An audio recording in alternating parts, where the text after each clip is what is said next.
forgot my camera. There we go. Hi. Hope you are all well.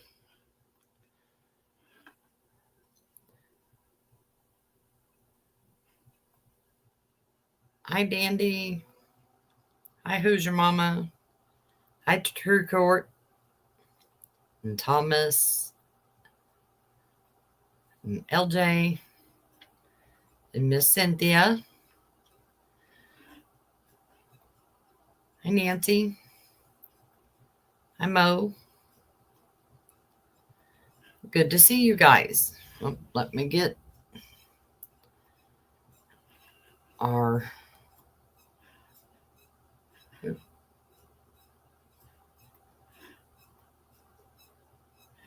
page shared. And of course, can't do anything with it until they actually go live. So I'll put the link in for the dockets. You can go read them yourself if you want.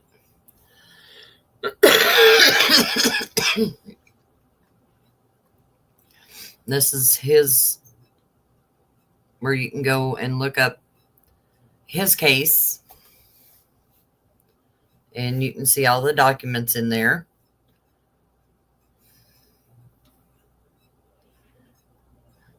Yes. Thanks, Mo. Okay, you go back to work. That's what you should be doing.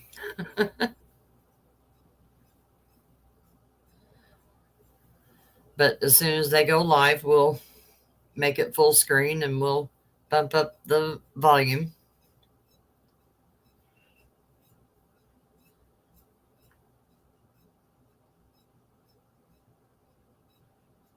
So how is everyone today? Hi, Golden. Sorry about the lighting. I only have one light in here.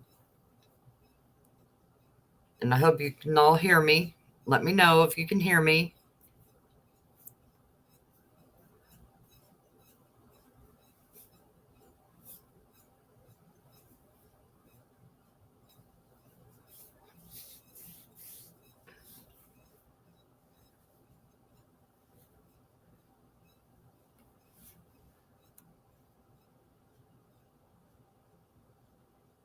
Okay, good. You can hear me. Good. Oh, thank you. It's good.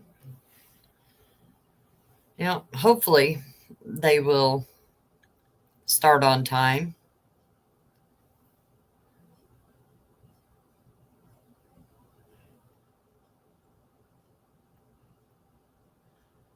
Nice. Hi, Carolina.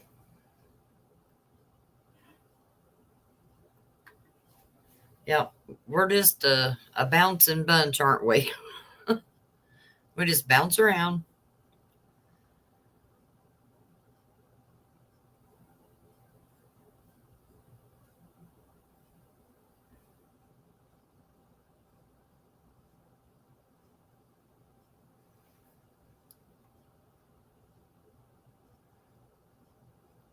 Let's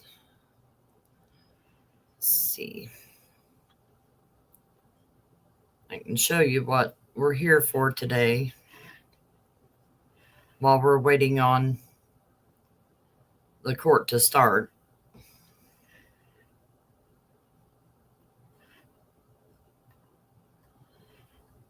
And it's motion to be heard as interested parties and motions to unseal all records or unseal the records. And this is just through the media coalition. And there's several filings that are on his website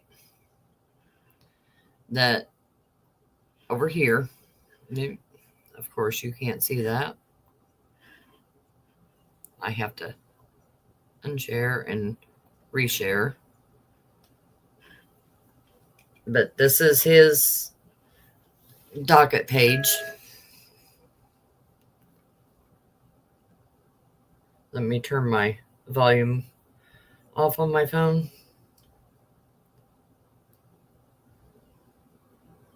Because I don't like that. There. There. But these are media people.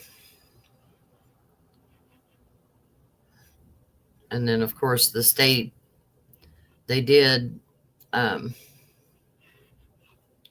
agree to it being unsealed.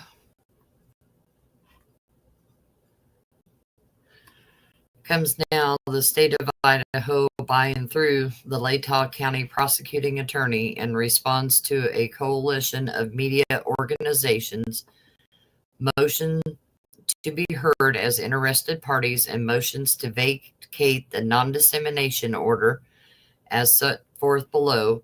The state will not oppose the motion. The defendant pleaded guilty on July 2nd, 2025 to all charges in this case. At the change of plea hearing, the court asked the parties for their position on whether the non-dissemination order in this case should be maintained.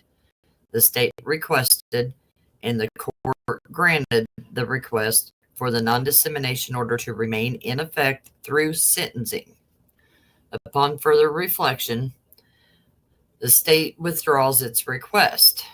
Now that the defendant has pleaded guilty as charged to all 5 counts of the indictment, his right to a fair trial on the issue of guilt is no longer at issue.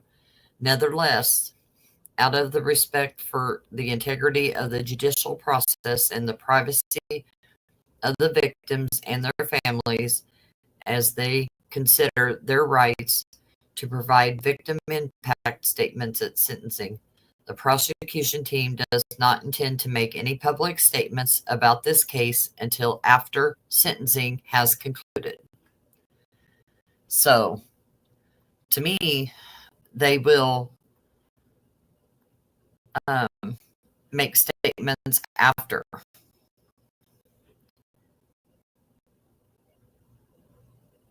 So, does anybody else agree with that? Oh, good.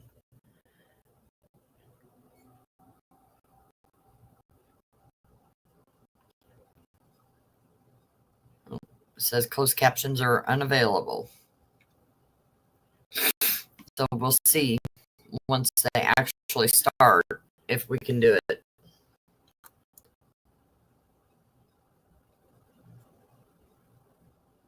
Oh, I hope it's not me. But we did get rid of fiber.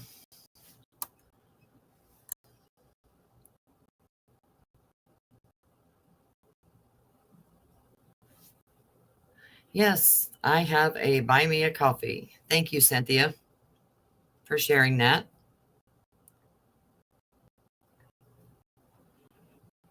I've had it. I've just never really promoted it.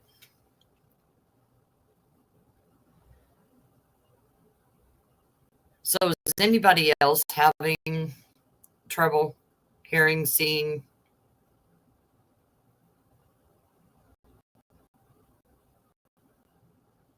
I do have a fan on.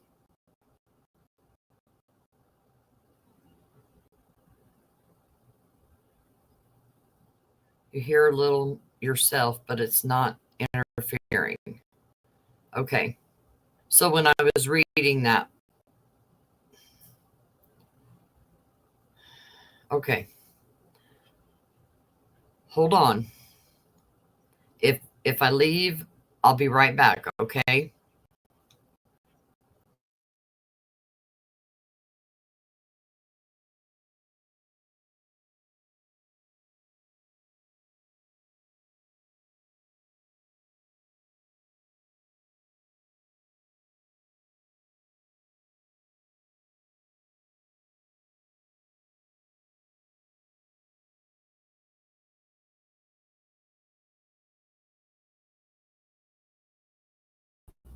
Okay, can you hear me? Now, does it sound any better?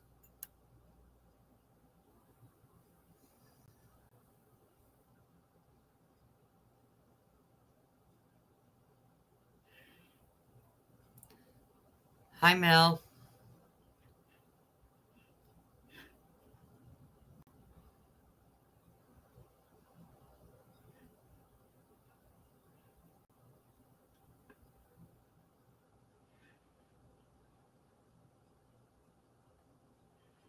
So does it, okay,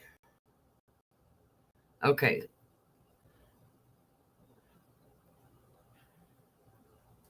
I just rebooted the stream. Okay. I told the grandson not to be on the internet, so hopefully he's not. Okay, thanks, Mel. Let me we'll go back to this. Like I said, as soon as they go live, we will enlarge it and boost it and see if there's any closed captioning.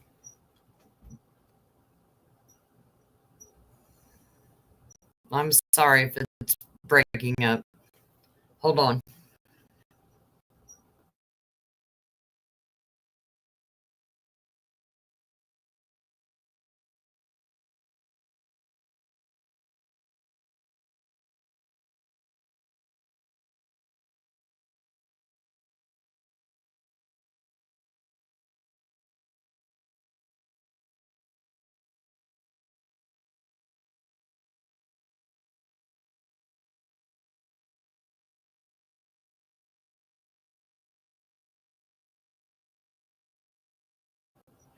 Haha, I knew who he was.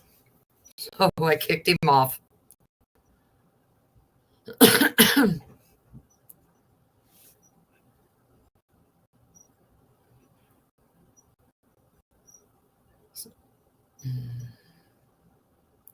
So hopefully everybody's having a good day today.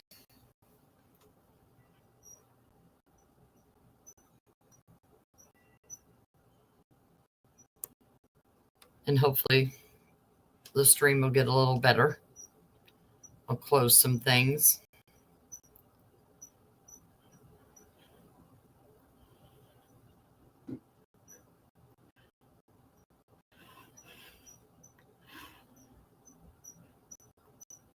Hi, Susie.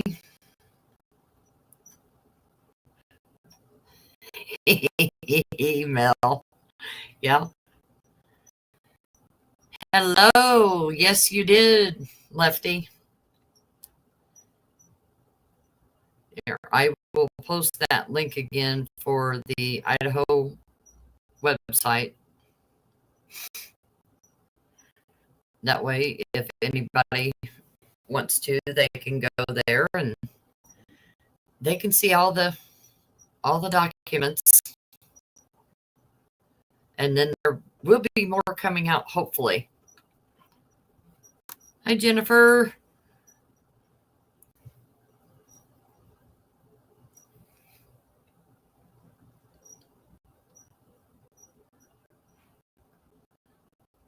Thank you. I appreciate that. And share it out. Tell your friends. I do mainly missing children, but I am helping Eric because there's a lot going on, and I told him I didn't mind.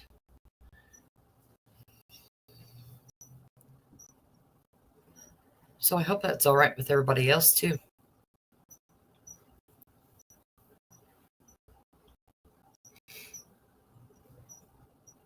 Got my water. Don't worry, it is water.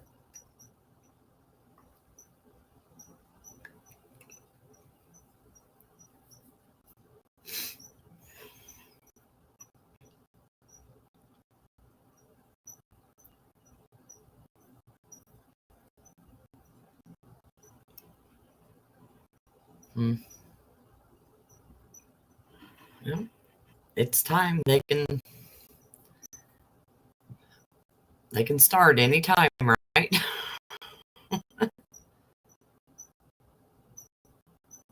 Does anybody think Bryan will be there? I bet he will.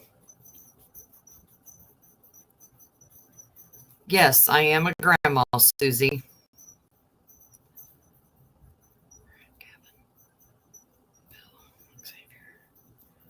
I have 5. I have 7, but I have 5 living grandchildren, and they happen to be all boys.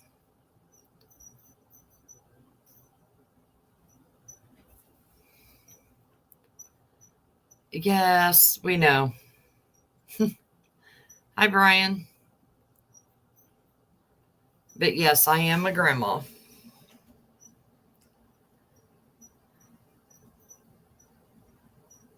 Yeah, they probably do have others on the docket.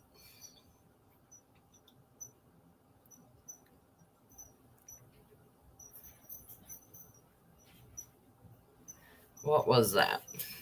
What was his name? Benjamin. Let's see.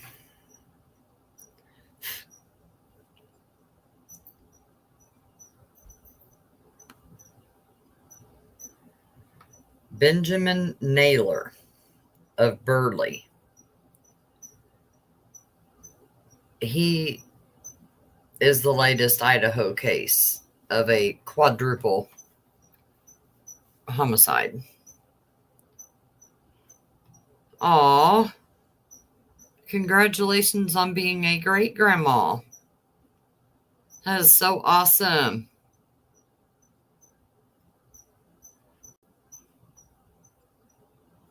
Aw.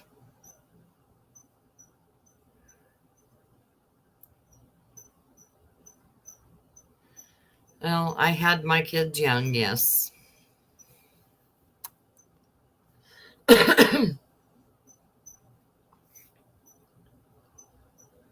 But back to that Naylor, we'll see if they put out documents like they did for Lori and Bryan and all them.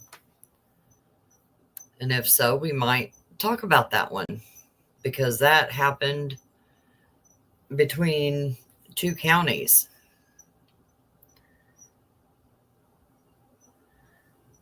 The Minidoc and Cassia County. And between the 2 counties, it was 4 people.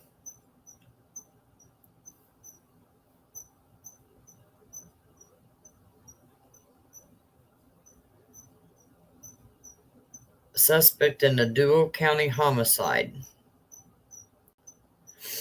And he faces 4 counts of first degree. So,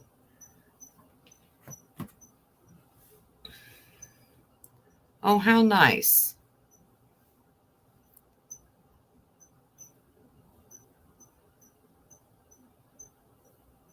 I hope she don't either, Cynthia.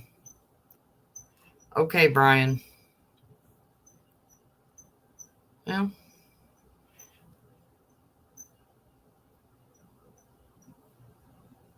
okay. It ain't just me. It is them. We're still waiting, but we're here. Yeah, ear infections are no fun.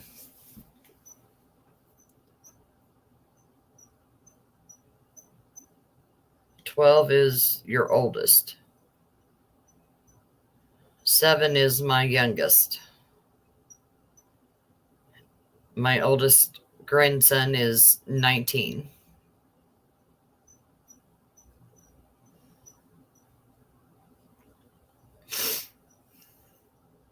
And I'm not 60 yet.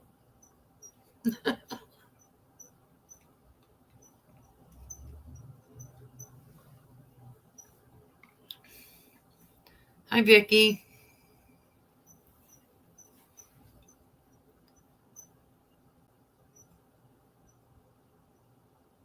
Yeah.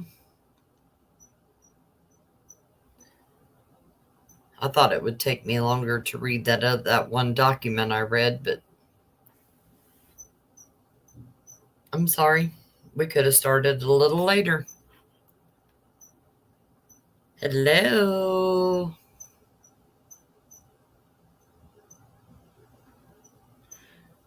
You can come paint my bedroom.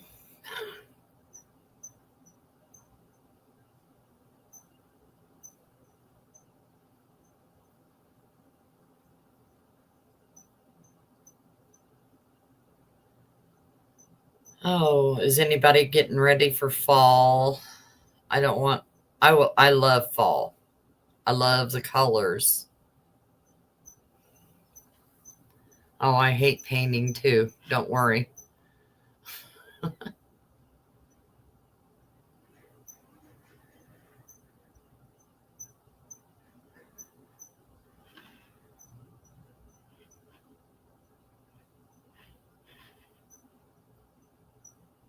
Today, we're going to be chatting in Idaho about Bryan Kohberger. I started seeing these headlines and questions. Oh, where did it go? Sorry. Why did it do that?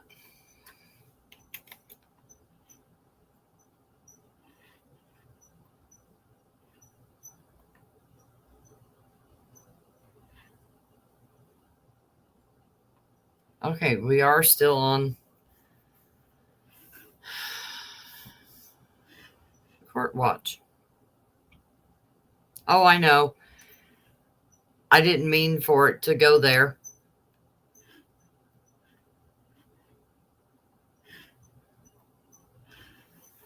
Oh, I know she will.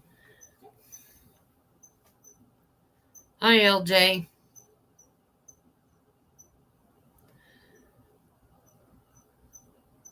Oh, I don't like what comes after fall either.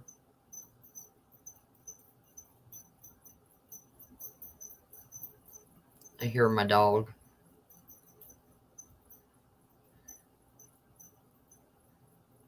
It's been too hot for you, Nancy. Yeah.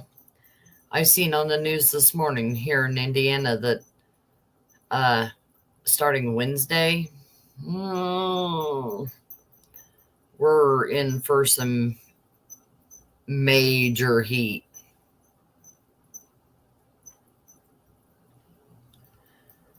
So I'm not looking forward to having to go to work next weekend because it's going to be so hot.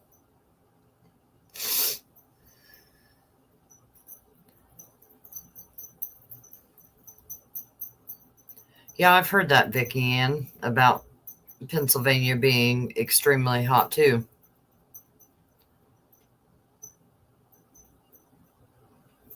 Yeah. You're in Indy, Jennifer?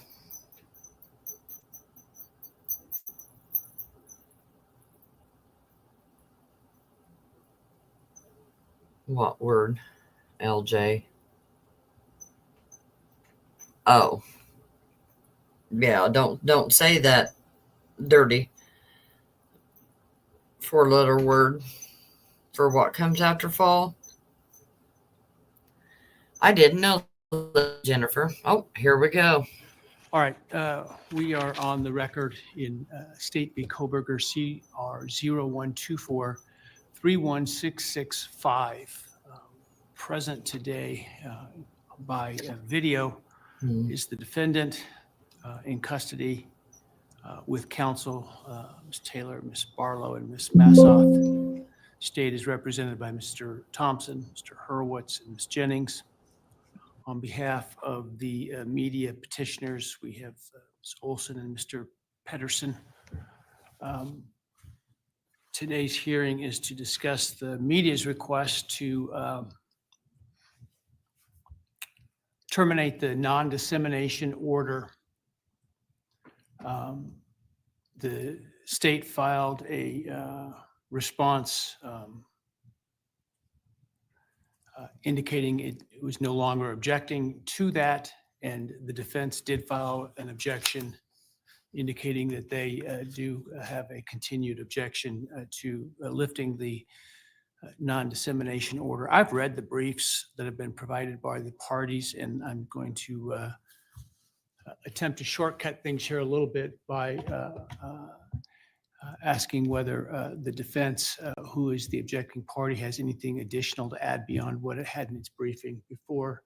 I don't know that I need to hear from, frankly, the petitioner. I think the briefing was adequate, so let me just start with Ms. Taylor to see if there's anything else she wants to add. Your Honor, there is not, but if there's further argument, Ms. Barlow will be making that argument on behalf of the defense. All right. And to be fair, Ms. Olson, was there anything you felt was important to add that was not contained within your briefing? Your Honor, we would just briefly say in response to the defendant's brief, we certainly understand the expressed concern about the media coverage of their client. We don't think continuing the non-dissemination order helps that at all. It simply continues to limit the ability of the members of the press to reach out to the people who know the most about the case. It doesn't obligate them to say anything.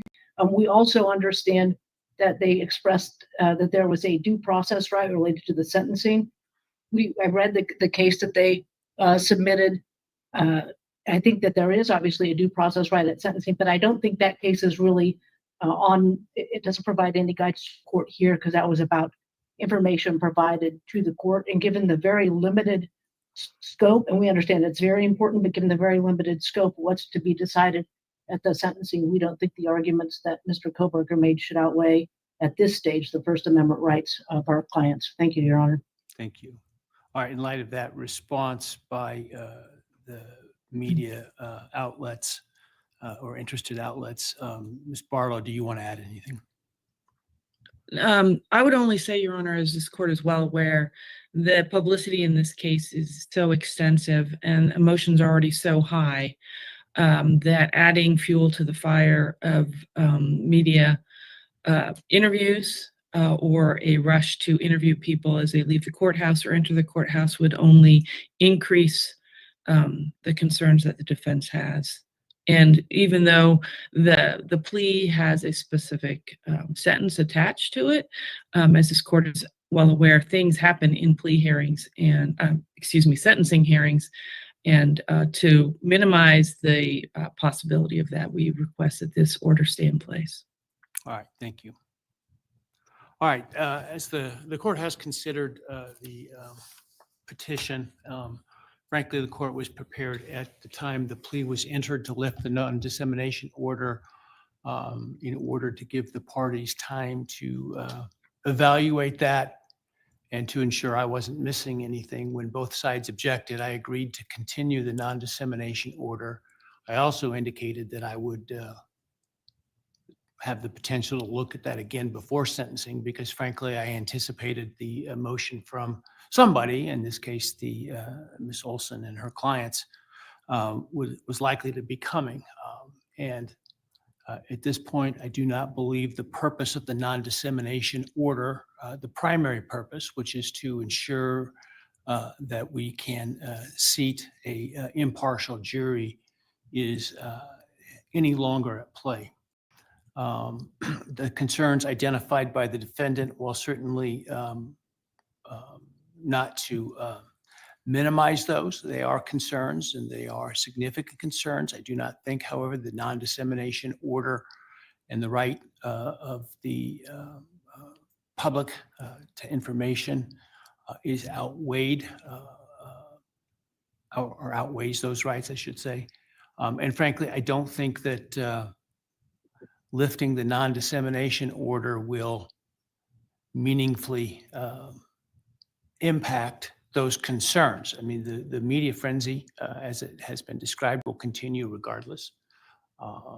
It is a little bit like water will find low ground. In this case, the media is going to write about something regardless about this case. The lifting the non-dissemination order does not require the counsel or others who were previously bound by it to speak. And the state has indicated they don't intend to until after the sentencing. And certainly I would hope that the media interests would respect those positions and give people the space that they need and request. In terms of, for example, the defendant's family and others coming and going at the sentencing, we intend to have, as we did before, appropriate security measures in place to ensure that they, as well as the victims, are allowed to get in and out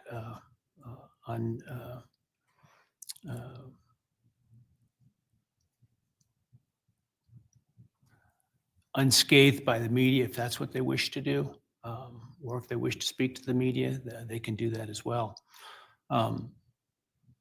At this point, I just don't think that I can justify the continuation of the non-dissemination order. I think the rights of the public to information in this case is paramount, given the fact that a plea has been entered in this case, and so I'm going to lift the non-dissemination order. But I want to point out what that means and what it doesn't mean. So obviously nobody's required to speak to the media, first of all.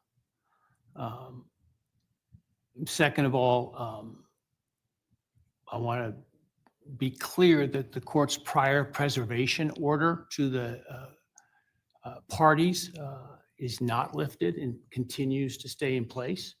And so it's important to understand that those obligations still exist. And then the other thing I want to point out is that by lifting the non-dissemination order, that does not convert sealed documents to unsealed documents. Documents previously sealed by the court are still sealed.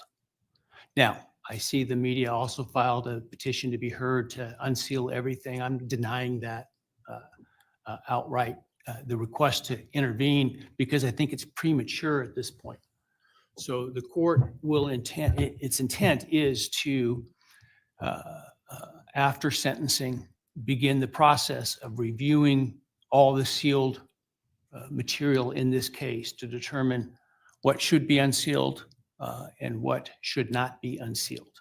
That process will include an opportunity for counsel to register any objections to unsealing documents, specific documents, and request to redact certain sealed documents before they are unsealed, or unseal them in a redacted form. I intend to do that in groupings of documents at a time. As I sit here now, my thought is I'm going to start from newest to oldest because those are the ones that I have the most working knowledge of as to the reason for the sealing of the documents, as well as the content of those documents. And so I think I can get through those more quickly. As we move backward in time, it's going to take further, more extensive review by the court to figure out, to obviously review the content of those documents, listen to those hearings, et cetera, and determine why they were sealed and whether that rationale still is necessary, or that rationale still requires the documents to maintain that sealed status. And so before everybody gets out their pen and paper and sends in public records requests, understand those will be denied for sealed records until they are unsealed. And that process is going to take time.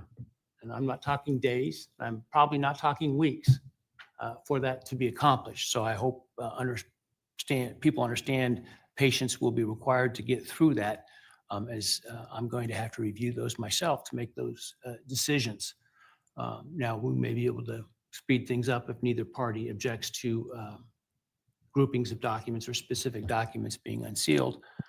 But it's important to review those because those documents may include information that, pursuant to Rule 32, are not to be made public, including birth dates, social securities, information about minors and victims, and information that would be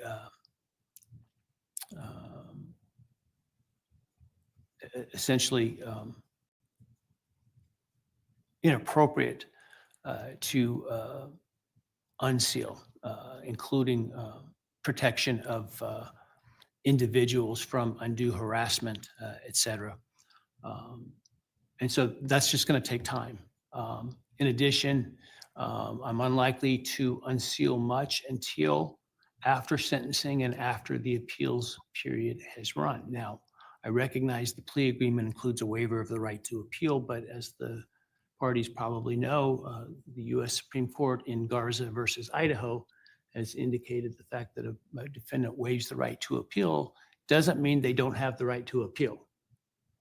And so it may affect the outcome of that appeal, and it may affect the underlying case and the plea agreement. But nonetheless, the right to appeal does not go away because of the waiver. And so I think it's important for that time period to also play itself out to see that it goes the way that I think people intend and expect it to. And so I will be entering an order in the next week or so outlining the process for the review of the sealed records. And counsel will need to maintain a presence in the case in order to review those materials as they are proposed to be unsealed by the court. Because the timeline that I will likely give you will not be, I suspect, extensive as for each group of records. So I might give you 14 days, for example, to provide a response as to a group of, a dozen or a couple dozen records at a time. So just sort of heads up and fair play with respect to that. Any questions by the parties about the ruling today?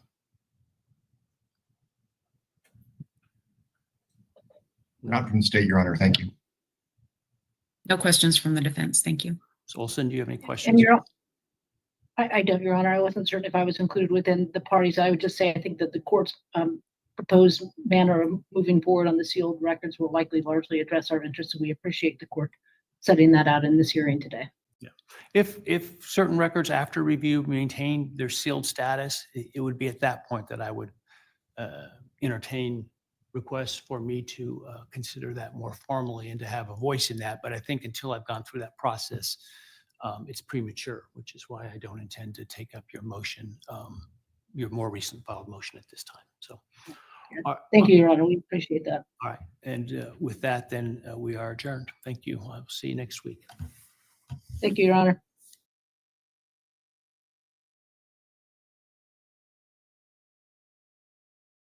Well, how do we feel about that? I don't feel good about that.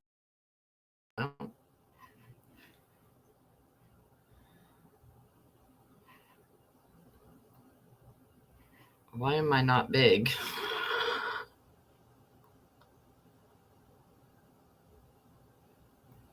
Okay, there.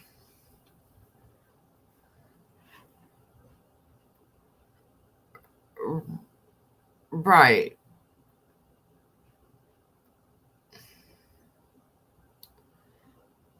I'm not sure, Dandy. Right.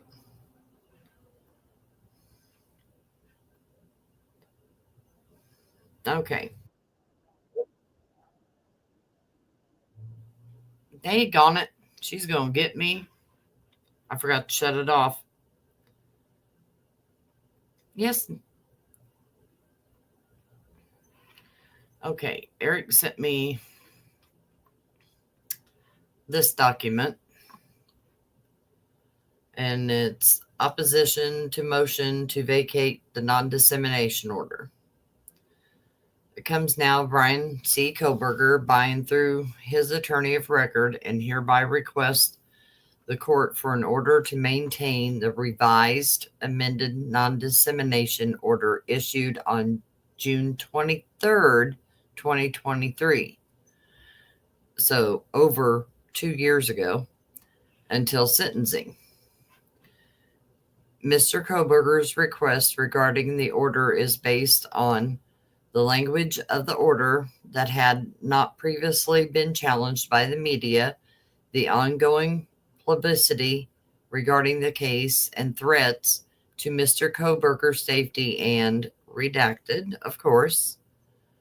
I'm wondering if that's to the families, his family, and the hold order for all witnesses issued by this court. The language of the revised amended non-dissemination order issued ran through sentencing. Okay. In response to significant litigation and an Idaho Supreme Court ruling on this issue in this case, the court issued a revised amended non-dissemination order.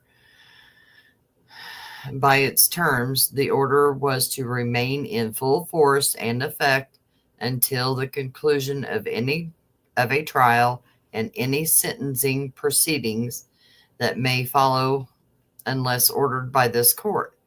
After this order was issued, the interested parties, media, raised no further objections to the revised order. The revised order recognized that Mr. Kohberger's rights extended beyond the question of guilt or innocence to his right to a fair sentencing proceeding, regardless of whether that proceeding is reached via a jury verdict or a plea. The motion filed by the media to vacate the revised order asserts that once a guilty plea is entered, that his right to a fair trial under the Sixth Amendment is extinguished. What the media fails to recognize is that Mr. Kohberger retains his rights to a fair sentencing proceeding guaranteed under the 14th Amendment and his rights to effective assistance of counsel under the Sixth Amendment of the Idaho Constitution. And it extends to all critical stages of the prosecution where his substantial rights may be affected, and sentencing is one such stage. In this case, substantial dangers of prejudice to Mr. Kohberger exist up and to through sentencing. As the court is well aware, there have been numerous leaks of confidential information to the press, and the avalanche of publicity continues with the release of the Peacock documentary, The Idaho Student Murders, the Amazon Prime series on July 11th, 2025, and the book by James Patterson on July 14th. Lifting the revised order now, this close to the sentencing, would only increase media frenzy and publicity around the case. As set forth in Section 1, the amount of publicity coming before sentencing, even with the revised order in place, is massive. Further release would only serve to gin up the anger and violent rhetoric already at a fever pitch. Again, this court is well aware of the threats posed not only to Mr. Kohberger, but to his family and to court staff. At this point, the press has access to every witness who is not an agent of either party, as the court noted in its denial of the motion to vacate the amended non-dissemination order in 23. The media is not being restrained. Only the parties are restrained, and those restraints are reasonable. Both parties had no objection and indeed sought out to have the revised order remain in place at least until sentencing. Court security resources were at maximum capacity on July 2nd of 25. The sentencing hearing, scheduled for 2 days, promises to be more taxing on those resources. Lifting the non-dissemination order now is likely to change the atmosphere near the courtroom and may well push security beyond capacity. I can see that. I can. She's not wrong there. After the release of the May 9th 25 Dateline special on this case, the court issued hold orders to both parties. And then, of course, redacted. In its response to the media motion, the state now withdraws its request, which I read to you, for the non-dissemination order to be continued until sentencing. The state cites further reflection and continues that, out of respect for the integrity of the judicial process, the privacy of the victims and their families, as they consider their rights to provide victim impact statements at sentencing, the prosecution's team does not intend to make any public statements about this case until after sentencing has concluded.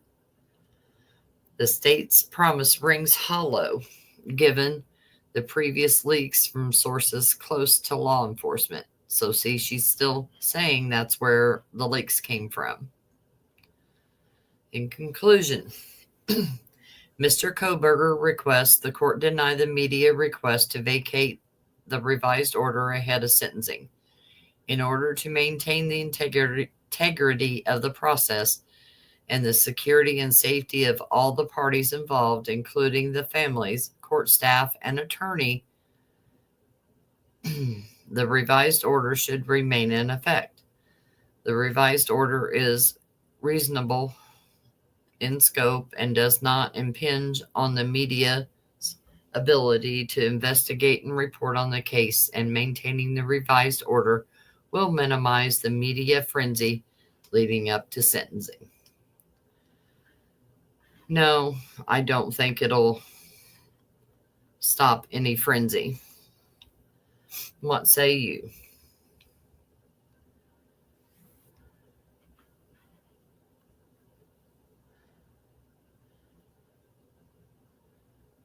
Yeah.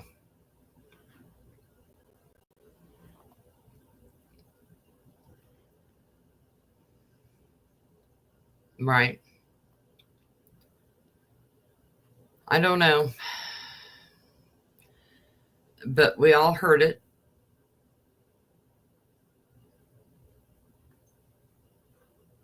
So, I don't know. We'll see what happens.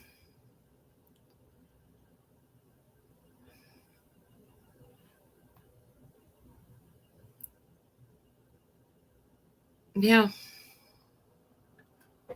Because, he talked like he was going to lift it, but then he also did side with the defense. So we will see. All right. Well, let's get back over to Eric's. Thank you all so much for showing up. Make sure you hit that thumbs up and share it out. Let's get some more subscribers. That's what we're working towards in the watch hours. All right. I'll see you back over at Eric's. Bye.